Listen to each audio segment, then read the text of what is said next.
What's that like for Mike Dill? What's your mental attitude walking into that box? First thing, it all starts on the on-deck circle. I go out there. I actually swing a heavy stick 3 times, and I do that to warm up. But then when I'm swinging the heavy stick, I literally come here and I do where you have that drill where you kind of yeah. So I swing here.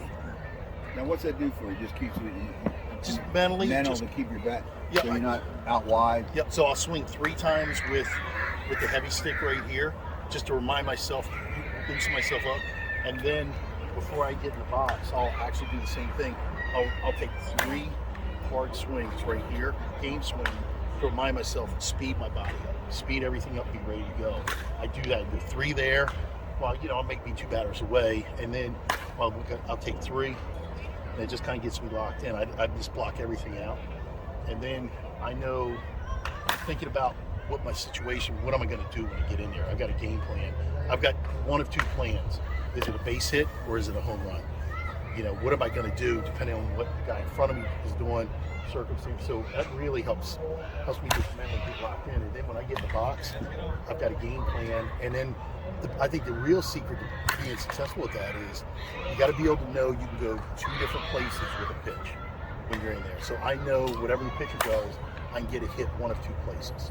And that's my game plan to go. And that's kind of the way I take it. So does this all register when the ball comes in? Like, for example, the ball's coming in. Does your mind? You're not really thinking. You're like on remote control here, right? Because you see this ball and say, "Oh, I know I can drive this through the 5-6 all day long." So you take it to the 5-6.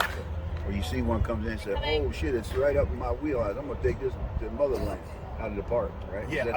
And plus the other thing I do is I watch what the pitcher's doing, and I try to get myself an account to be successful. And I go up there looking to attack. I'm not going up there looking to take pitches. I'm looking to attack and I'm going to be the aggressor. I'm not going to let the pitcher get. Now, if he throws me for senior ball, obviously, if he throws me a 12-footer that's way back, I'm going to take it. But if I go up there and it's the first pitch, and he throws me about a 6-footer, it's middle half in, and I'm going.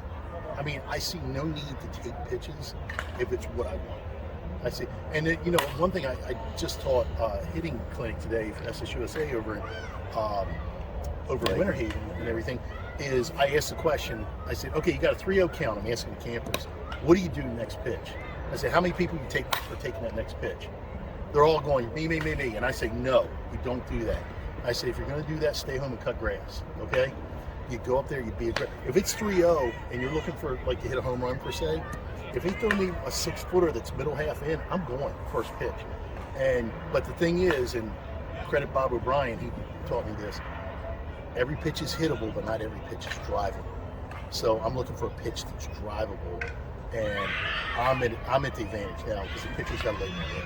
So how you differentiate between a pitch that's drivable and a pitch that's hittable? Depends on the circumstance. Like if I'm looking for a base hit, and a guy throws one up and away, and it's going to land out here, yeah, maybe if I'm looking for a base hit, that might be a pitch. I'm going to go to right field, but the pitcher's doing me a favor because he's laying it out there for me, so I can just flick it over there. That's not the pitch I want to hit out of the park. But if I'm trying to keep it in the park and he throws me that cookie right in here, where if I turn on it, I might hit it out for an accident. I don't want that. So really, the situation's going to dictate, and the situation and the pitch is going to dictate what I do. Now, if I got 2 strikes on me, then sometimes you just gotta fight and go hard after it and trust your hands and you're gonna do something good. But try to put yourself in an advantage situation. Yeah, I find myself personally, I'll get up there and say I'm gonna go to right field, and that become my enemy because I'll be looking for that pitch. I want to go to right field, and they give me a pitch. I know I could have put that through a 5-6, so I didn't take it, and it was a strike. So now I'm got to hit his pitch, and I might be able to hit it to right, I might not, but I get myself in a hole. What you're saying is be aggressive. You see that pitch you can hit, you want to hit it. Is that what you're saying? Yes, and then something else, and we can't really do it because they're hitting rate. I stand off the plate, so that way I stand far enough off the plate, so when I'm extended, the outside of the bat is hitting, I can still get the outside corner, but it looks like when somebody's pitching to me, I'm way off. But what that allows me to do, as a senior player, and this is something else I teach a lot of. As a senior player, we get slower as we get older, and you stall off. you're going to get sawed off, you're going to get jammed on pitches. Standing off the plate enables you to clear your hips and your hand to handle the inside pitch. It gives you an advantage there where you can handle it, but it also gives you the advantage where you're so far off the plate that you can take that inside corner pitch and go inside out, and it gives you so much room to work. to drive it that way. Yeah. So it just puts you in a better position to success. Now, where do I was interviewing Greg Cannell.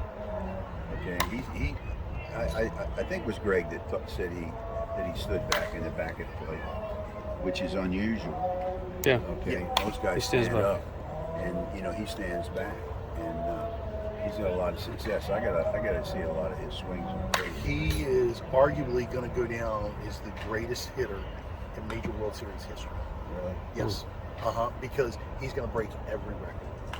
When do they play out here again? They don't play until The Duel will be here in April, and then the Major World Series will be here in October. But I was last year. I was here for the Major World Series in October. He broke several of the records. I forget which ones. Brett would know, but I don't know if it was lifetime hits or home run. It was something, but he's top 5 on every category, if not leading. He's top 5. in all categories. Yeah, and here's the thing. He's played this level since he was a young guy. I remember playing against him, gosh sakes, 15, 18 years ago when he first started playing. He's been at that level ever since he was a young guy. So he's been playing at the major level since he's probably early to mid-20s.